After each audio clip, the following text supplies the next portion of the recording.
I did have vocal issues on The Voice, but prior to that, this is like 2012, I was in a session with Kelly Rowland and wanting to sing to her what I was writing.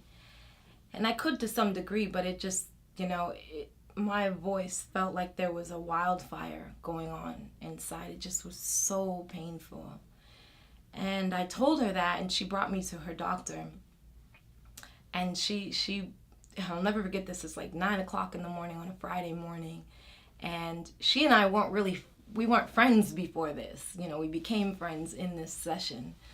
And we go to the doctor. She's like, I'll go with you because I don't want you to have to go through that alone.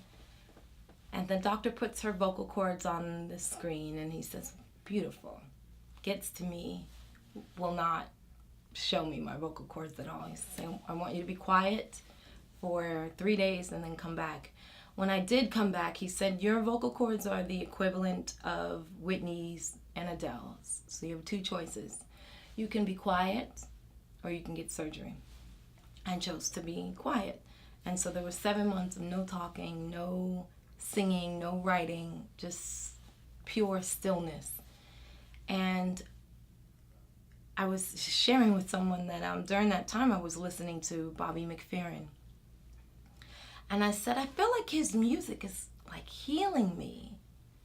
There would be this warmth and this peace that would come over me every time that I would listen to him.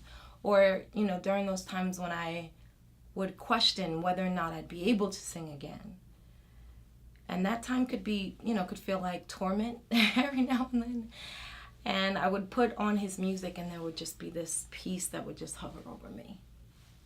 So by the time I went back to the doctor, he looked at my vocal cords and he's like, oh my God, beautiful, beautiful. Like he was so amazed at the difference. And he asked what I did and I said, well, I did what you told me. I was quiet and I listened to Bobby McFerrin and I'm sure he helped to heal me. But in that time, I also simplified my life because I was really overworked and had my hand in as many things as I could possibly get it in. And it just really kind of killed me. So I needed to make some big changes. And I did, and my voice is brand new. Like the voice that I have now is definitely not the voice I even had when I was studying at Berklee. It's much bigger. My range is just huge, and I didn't have that before. I sounded a lot like a smoker. So I go on The Voice, and again, I haven't used this voice outside of some studio work or doing background. So finding the confidence in being a soloist with a new voice, what is it? Is it going to do what I remember it being able to do? Or, it just was a challenging time.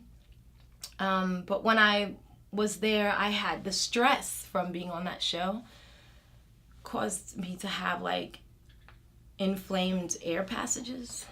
So breathing, and I would get hear from comments when people would listen to me sing on the show, why is she breathing like that?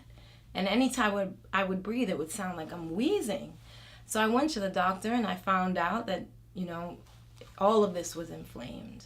And then he said, you also have a nodule on your vocal cord.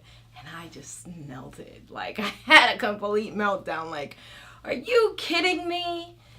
And so I had to, work through that. My voice was still in good tact, but I think it was kind of a residue from whatever I had years ago. And, that was kind of nerve-wracking because then when you're in a competition on that level, especially not having sung for all of those years, it can cause you to feel vulnerable, insecure. So I definitely, battled through that, but it just was an awesome time overall, and I made it through. I did some things I never thought I could do, or things that I had only dreamed of doing, and it was worth every bit of it.